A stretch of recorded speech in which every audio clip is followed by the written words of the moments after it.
नमस्कार साथियों, literature lovers में आप सभी का बहुत बहुत स्वागत है। मैं हूं धर्मेंद्र सिंह और आज हम लोग शब्द विचार के बारे में पढ़ेंगे। पिछली क्लास में हम लोग वर्ण विचार के बारे में पढ़े थे। क्या पढ़े थे? वर्ण विचार के बारे में पढ़े थे, जिसमें स्वर और व्यंजन आते हैं। तो स्वर और व्यंजन मैंने पिछली क्लास में पढ़ लिया है हम लोगों ने, और आज हम लोग देखेंगे शब्द विचार, क्योंकि वर्ण विचार के बाद ही शब्द विचार टॉपिक आता है। तो शब्द विचार के बारे में देखेंगे।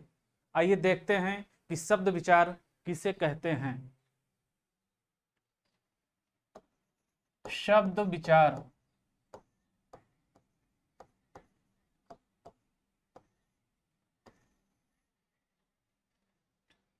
शब्द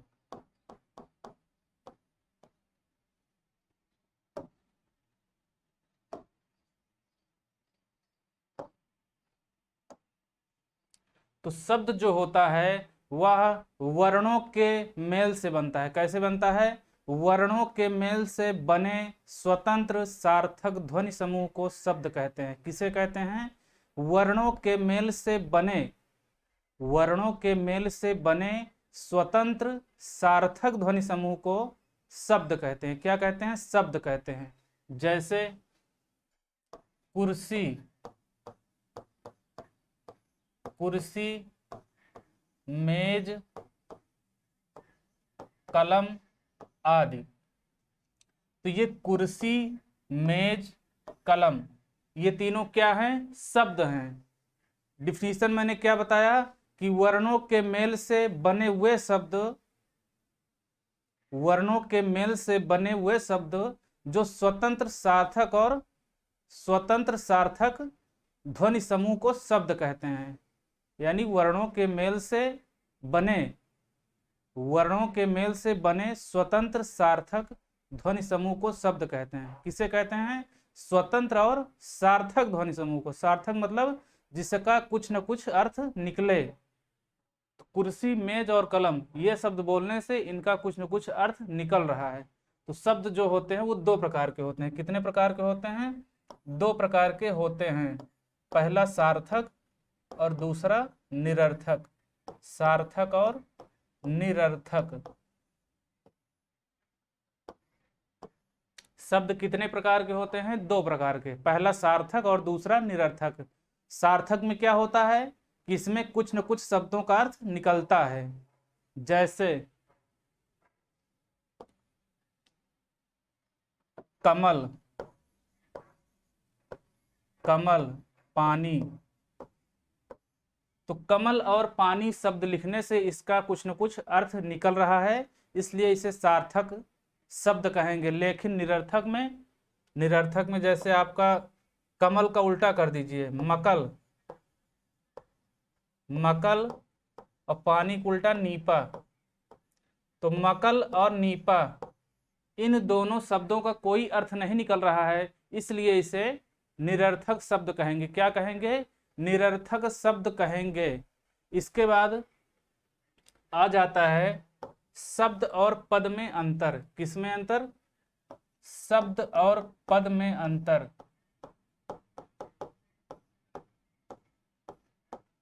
शब्द और पद में अंतर।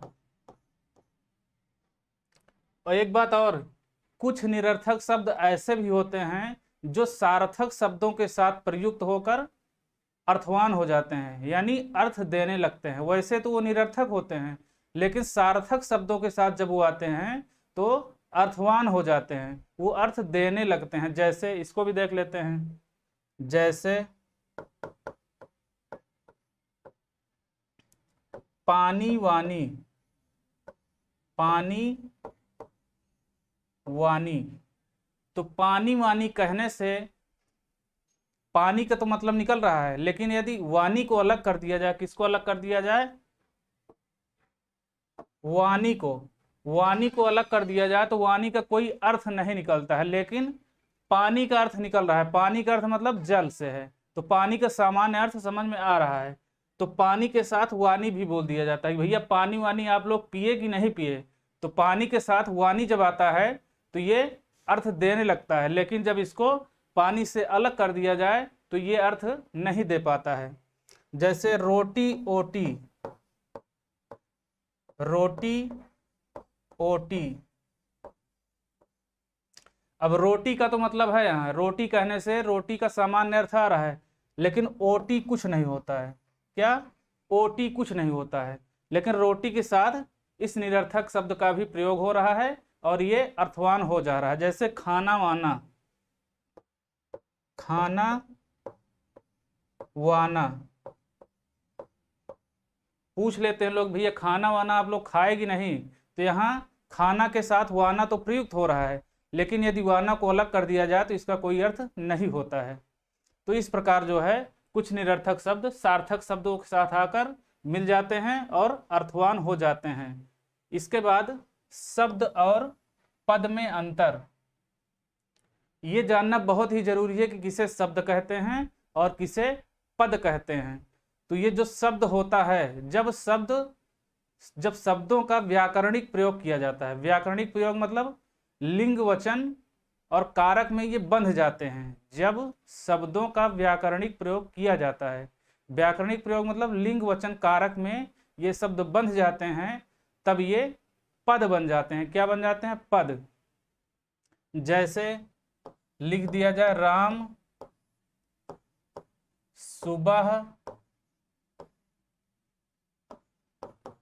स्कूल, ये तीन शब्द हैं। कितने शब्द हैं? तीन शब्द हैं आपका, राम सुबह और स्कूल। वैसे तो सामान्यतः ये शब्द हैं, लेकिन जब लिख दिया जाए कि राम सुबह स्कूल जाता है, क्या लिख दिया जाए? राम सुबह स्कूल जाता है, तब यहाँ पर राम सुबह और स्कूल ये तीनों शब्द ना रहकर पद बन जाते हैं। क्या बन जाते हैं? पद। क्योंकि जब शब्दों का व्याकरणिक प्रयोग किया जाता है तो वे शब्द न रहकर पद बन जाते हैं। क्या बन जाते हैं? पद बन जाते हैं। इसके बाद हम शब्दों का वर्गीकरण देखेंगे। क्या देखेंगे? शब्दों का वर्गीकरण। शब्दों का वर्गीकरण, शब्दों का वर्गीकरण, शब्दों का वर्गीकरण। तो शब्दों का वर्गीकरण जो हुआ है वह चार प्रकार से हुआ है। कितने प्रकार से हुआ है? चार प्रकार से हुआ है। एक उत्पत्ति के आधार पर, दूसरा रचना या बनावट के आधार पर, तीसरा अर्थ के आधार पर और चौथा विकार या परिवर्तन के आधार पर। तो पहला क्या है? उत्पत्ति के आधार पर। उत्पत्ति के आधार पर पहला जो है वह उत्पत्ति के आधार पर है। तो उत्पत्ति के आधार पर पांच प्रकार के होते हैं। कितने प्रकार के? पांच प्रकार के होते हैं। पहला तत्सम, दूसरा तद्भव, देशज, विदेशी और संकर। तो उत्पत्ति के आधार पर कितने प्रकार की हुई है? चार प्रकार की हुई है। उत्पत्ति के आधार पर शब्द चार प्रकार के होते हैं। एक आपका तत्सम, तद्भव, देशज, विदेशी और संकर। यह आपका शब्दों का वर्गीकरण है। तो शब्दों का वर्गीकरण चार आधार पर होता है। उत्पत्ति के आधार पर, रचना या बनावट के आधार पर, अर्थ के आधार पर और विकार या परिवर्तन के आधार पर। तो उत्पत्ति के आधार पर पांच प्रकार के होते हैं। तत्सम, तद्भव, देशज, विदेशी और संकर। इसके बाद है रचना या बनावट के आधार पर। रचना या बनावट के आधार पर, रचना या बनावट के आधार पर रचना या बनावट के आधार पर। तो रचना या बनावट के आधार पर हैं तीन प्रकार के, एक रूढ़, यौगिक और योग रूढ़। रूढ़, यौगिक और योग रूढ़, ये तीन प्रकार के होते हैं। और इसके बाद है अर्थ के आधार पर। अर्थ के आधार पर, तो अर्थ के आधार पर तीन प्रकार के होते हैं, अभिधा, अभिधा, लक्षणा और व्यंजना। अभिधा, लक्षणा और व्यंजना। तो रचना या बनावट के आधार पर तीन प्रकार के, रूढ़, यौगिक, योग रूढ़, और अर्थ के आधार पर अभिधा, लक्षणा और व्यंजना। इसके बाद आ जाता है विकार या परिवर्तन के आधार पर। विकार या परिवर्तन के आधार पर। विकार या परिवर्तन के आधार पर। विकार या परिवर्तन के आधार पर एक तो आपका विकारी होता है और दूसरा अविकारी या अव्यय। एक आपका विकारी होता है और दूसरा अविकारी या अव्यय। अविकारी या अव्यय। अव्यय। तो विकार के आधार पर होता है संज्ञा, सर्वनाम, संज्ञा, सर्वनाम, विशेषण और क्रिया। विकार के आधार पर चार प्रकार के, संज्ञा, सर्वनाम, विशेषण और क्रिया। और अविकारी में आ जाएगा क्रिया विशेषण। क्रिया विशेषण। क्रिया विशेषण, संबंध बोधक।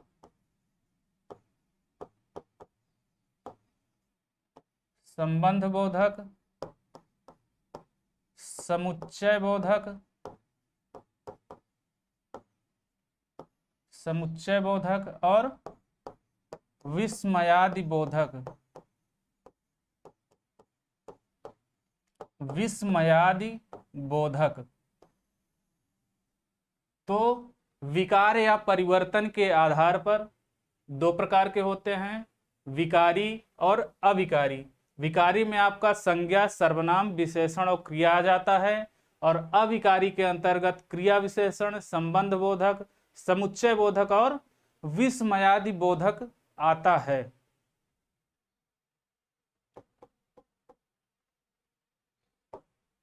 तो हम लोग सबसे पहले शब्दों का वर्गीकरण देखेंगे। शब्दों का वर्गीकरण के अंतर्गत उत्पत्ति के आधार पर, तो उत्पत्ति के आधार पर तत्सम, तद्भव, देशज, विदेशी और संकर। तो तत्सम मतलब तत् मतलब उसके, और सम मतलब समान। उसके मतलब संस्कृत के, तत् मतलब उसके यानी संस्कृत के, और सम मतलब समान यानी जो संस्कृत के समान हो या संस्कृत के शब्द हो उन्हें हम तत्सम कहेंगे। और तद्भव, तद मतलब उस संस्कृत से, भव मतलब जो उत्पन्न हुए हों उन्हें हम तद्भव कहेंगे। तो ये तद्भव और तत्सम में अंतर है। तो तद्भव, तत्सम, देशज, विदेशी और संकर, ये जो शब्द हैं इनके लिए मैं स्पेशल क्लास लूँगा बाद में, क्योंकि इसमें क्वेश्चन इंपॉर्टेंट भी हैं और थोड़ा लंबा टॉपिक है, तो इसको हम बाद में कराएंगे। इसकी स्पेशल क्लास लेंगे जिसमें आपको डिटेल से बताया जाएगा। इसके बाद जो दूसरा है हमारा रचना या बनावट के आधार पर, रचना या बनावट के आधार पर इसको हम पढ़ेंगे। तो रचना या बनावट के आधार पर पहला है रूढ़। क्या है? रूढ़ है। तो रूढ़ का मतलब क्या होता है? यदि किसी को पता हो तो वो बताएं कि रूढ़ का मतलब होता क्या है। रूढ़ का मतलब होता है कि दो या दो से अधिक वर्णों के योग से बने हुए शब्द, दो या दो से अधिक वर्णों के योग से बने हुए शब्द जिनका सार्थक खंड नहीं होता, यानी वे शब्द जो दो या दो वर्णों से या दो से अधिक वर्णों से बने हों लेकिन उनका सार्थक खंड ना हो। जैसे लकड़ी शब्द है। क्या है? लकड़ी। उदाहरण के माध्यम से पहले समझ लीजिए। लकड़ी है, लक्ष्मी, शिव, दूध, दही, सब्जी, ये सभी रूढ़ के उदाहरण हैं, रूढ़ शब्दों के। तो रूढ़ का मतलब होता है कि इसमें जो शब्द होंगे, इसके उदाहरण होंगे, उनका जो है सार्थक खंड नहीं होगा। सार्थक मतलब उनका यदि आप खंड कर देंगे, उन्हें टुकड़ों में विभाजित कर देंगे तो होने के लिए तो वो हो जाएंगे, उनका टुकड़ा आप आसानी से कर लेंगे, लेकिन उसका कोई अर्थ नहीं निकलेगा। जैसे लकड़ी शब्द है तो आप लक प्लस ड़ी कर दीजिए, तो ना तो लक का कोई अर्थ है और ना ड़ी का कोई अर्थ है। तो ये जो है सार्थक खंड इसके नहीं हुए। तो यदि सार्थक खंड नहीं हो रहे हैं तो उसे हम रूढ़ शब्द क्या कहेंगे? क्या कहेंगे? रूढ़। और जैसे शिव है तो शिव का सी व, तो मतलब आप तोड़ने के लिए तो तोड़ सकते हैं लेकिन उनका कोई अर्थ नहीं निकलेगा। तो दो या दो से अधिक वर्णों से बने हुए शब्द जिन्हें सार्थक खंडों में न विभाजित किया जा सके, जिनका सार्थक खंड नहीं होता है, उन्हें हम रूढ़ शब्द कहेंगे। क्या कहेंगे? रूढ़। इनका जो है सार्थक खंड नहीं होगा। इसके बाद हम देखेंगे यौगिक शब्द।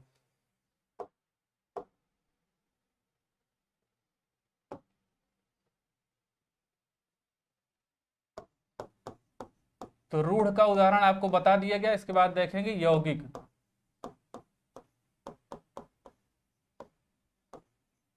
दूध, दही, सब्जी, शिव आदि। क्यों रूढ़ शब्द हैं ये? क्योंकि इनका सार्थक खंड नहीं हो सकता, इसीलिए ये रूढ़ हैं। और दूसरा है यौगिक शब्द। क्या है? यौगिक शब्द। यौगिक शब्द में दो रूढ़ शब्द होंगे। क्या होंगे? होंगे दो रूढ़ शब्द, लेकिन जो है उनका जो है सार्थक खंड करेंगे तो उसका कुछ न कुछ अर्थ निकलेगा। तो दो या दो से अधिक रूढ़ शब्दों से मिलकर बने शब्द को यौगिक शब्द कहते हैं। किसे कहते हैं?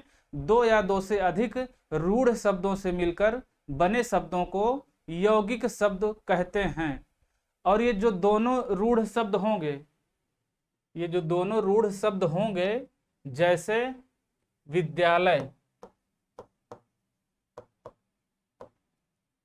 इसमें इसका हो जाएगा विद्या प्लस आलय, विद्या प्लस आलय। रसोई घर,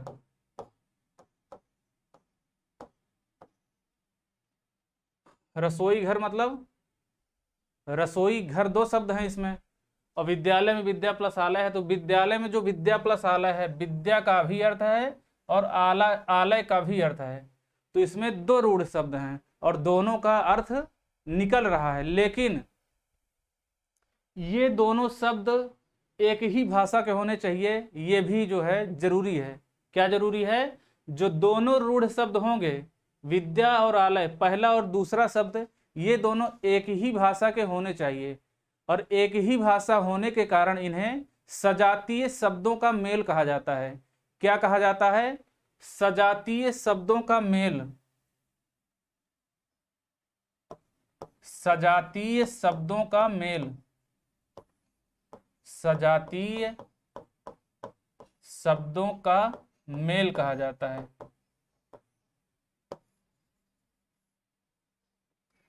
क्या कहा जाता है? सजातीय शब्दों का मेल कहा जाता है। जैसे विद्यालय, रसोई घर, विद्यालय, रसोई घर, राम राज्य, राष्ट्रपति, प्रधानमंत्री। राम राज्य, राष्ट्रपति और प्रधानमंत्री। और एक खासियत और है कि इसमें जो है ये जो यौगिक शब्द होते हैं, इनमें जो है इन शब्दों को उपसर्ग, प्रत्यय और संधि के माध्यम से भी बनाया जा सकता है। कैसे बनाया जा सकता है? इन शब्दों की रचना प्रत्यय, उपसर्ग, संधि द्वारा होती है। किसके द्वारा होती है इन शब्दों की रचना? प्रत्यय, उपसर्ग और संधि के द्वारा होती है। इसके बाद हम देखेंगे, हमारा रूढ़ हो गया, यौगिक हो गया, और तीसरा है योग रूढ़।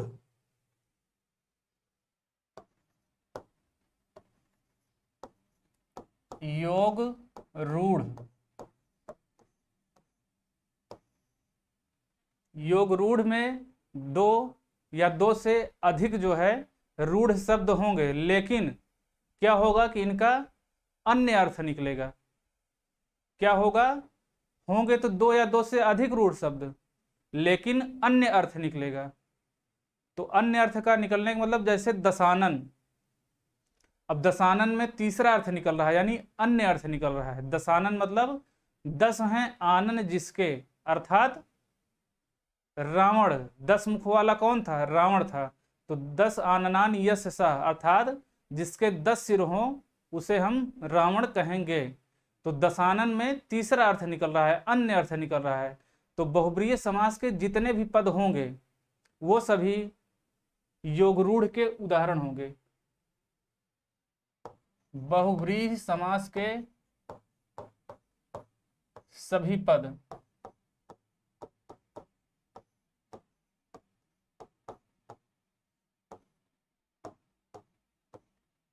बहुब्रीहि समास के सभी पद योगरूढ़ के उदाहरण होंगे। जैसे दशानन, दशानन मतलब 10 हैं आनन जिसके, यानी रावण। और हलायुध, हलायुध, हलायुध मतलब हल है आयुध जिसका, यानी हथियार जिसका, अर्थात बलराम। और स्वयंभू, स्वयंभू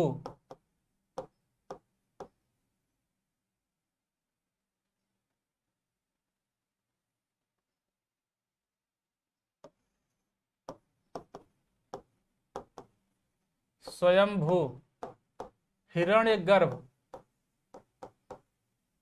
हिरण्यगर्भ यानी जिसका गर्भ सोने का हो, यह भी हो सकता है इसका अर्थ। तो हिरण्यगर्भ, इसमें भी बहुब्रीहि समास है। और खगेश,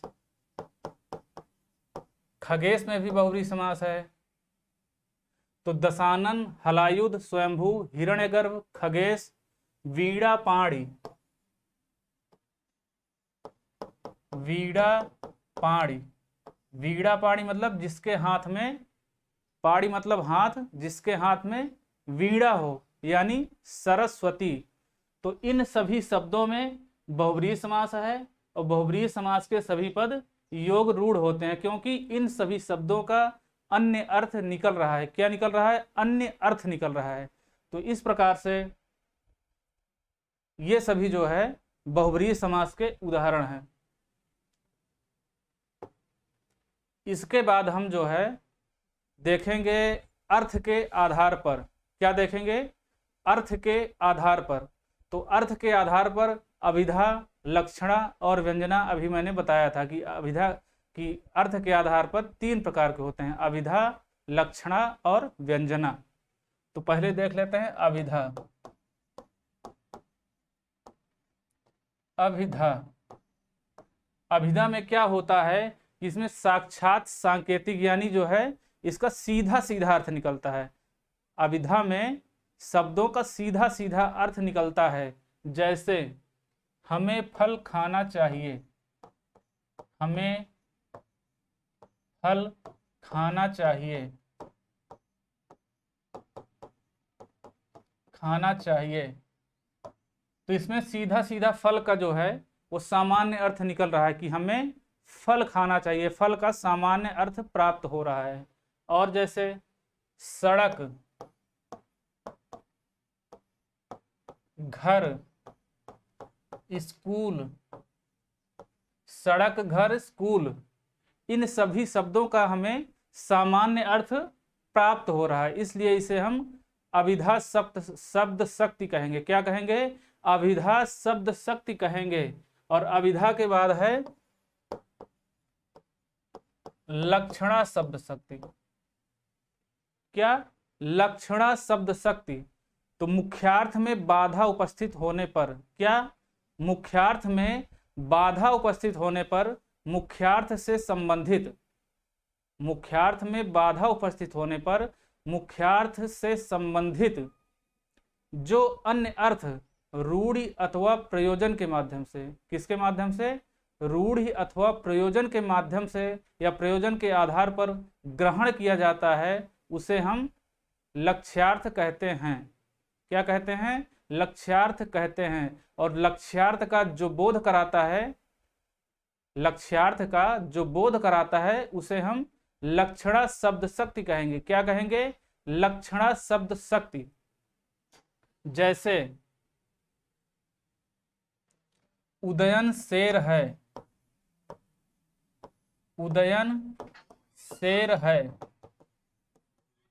तो उदयन शेर है कहने से मतलब, अब उदयन कोई व्यक्ति है, उदयन क्या है? कोई व्यक्ति है, लेकिन कोई व्यक्ति शेर तो हो नहीं सकता। तो शेर कहने का मतलब है पराक्रमी और साहसी, पराक्रमी और साहसी। उदयन शेर है, इसका मतलब है कि उदयन जो है वो पराक्रमी और साहसी है। जैसे कह दिया जाए तुम गधे हो, तुम गधे हो, तो कोई व्यक्ति गधा तो हो नहीं सकता। तो यहाँ गधा कहने का मतलब है कि मूर्ख।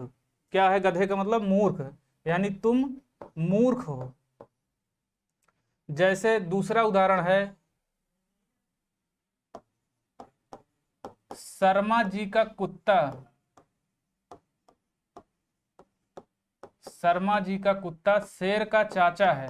क्या है? शेर का चाचा है। अब शर्मा जी का कुत्ता पता नहीं कौन सा कुत्ता है कि उसको बताया जा रहा है कि वो शेर का चाचा है। कोई कुत्ता कुत्ता ही रहेगा, शेर का चाचा तो हो नहीं जाएगा। शेर का चाचा कहने से मतलब कि शेर की तरह पराक्रमी और साहसी है, यानी शेर से भी ज्यादा क्वालिटी है उसके अंतर्गत। तो इस प्रकार जो है यहाँ पर लक्षणा शब्द शक्ति हुई। जैसे ए रिक्शा, ए रिक्शा कटरा चलोगे। अब कोई रिक्शा वाला खड़ा है रिक्शा लिए और आप कह रहे हैं कि ए रिक्शा कटरा चलोगे, तो आप रिक्शा से तो कहोगे नहीं, कहोगे किससे? व्यक्ति से कहोगे। तो इस प्रकार यहाँ पर भी लक्षणा शब्द शक्ति हुई। जैसे पेट में आग लगी है, पेट में आग लगी है। अब किसी के पेट में आग तो लगेगी नहीं, लगेगी तो क्या लगेगी? भूख लगेगी। तो यहाँ पर लक्षणा शब्द शक्ति का प्रयोग हुआ है। इसके बाद आ जाती है व्यंजना शब्द शक्ति। व्यंजना शब्द शक्ति,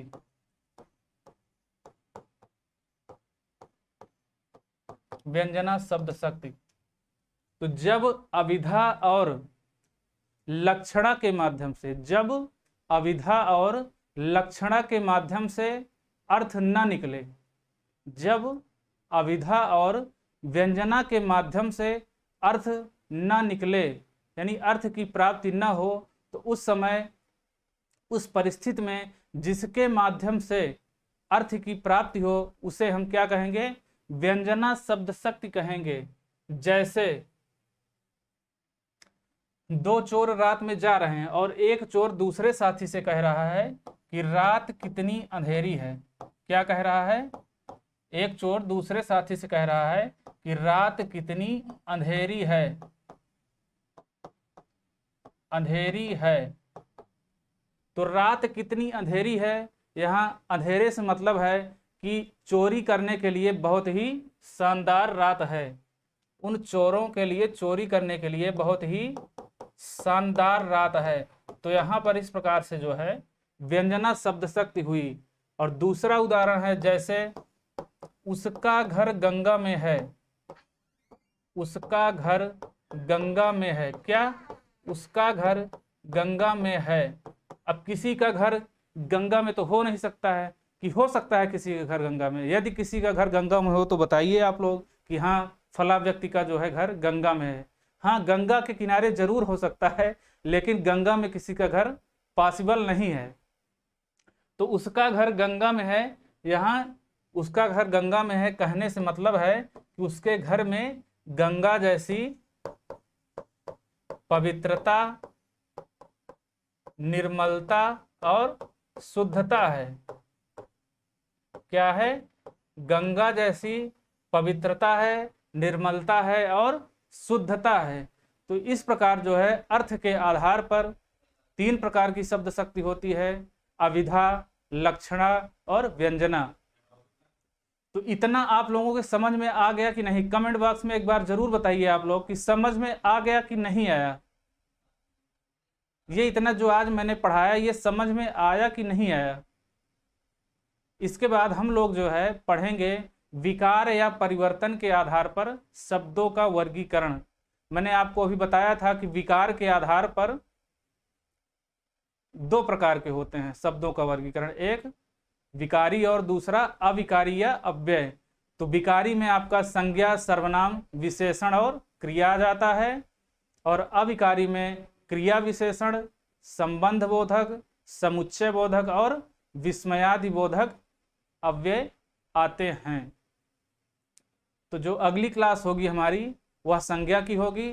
तो आप लोग जो है संज्ञा पढ़ने के लिए एकदम तैयार रहिए और प्रयास करिए कि एक बार आप लोग पढ़ भी लें। यदि आपके पास कोई बुक हो, यदि आप एक बार पढ़े रहेंगे तो यहाँ पर जो है पढ़ने में आपको बहुत ही सहायता मिलेगी और हर चीज़ें आप आसानी से समझ जाएंगे। तो आज की क्लास कैसी लगी कमेंट बॉक्स में ज़रूर बताइए। बहुत बहुत धन्यवाद साथियों।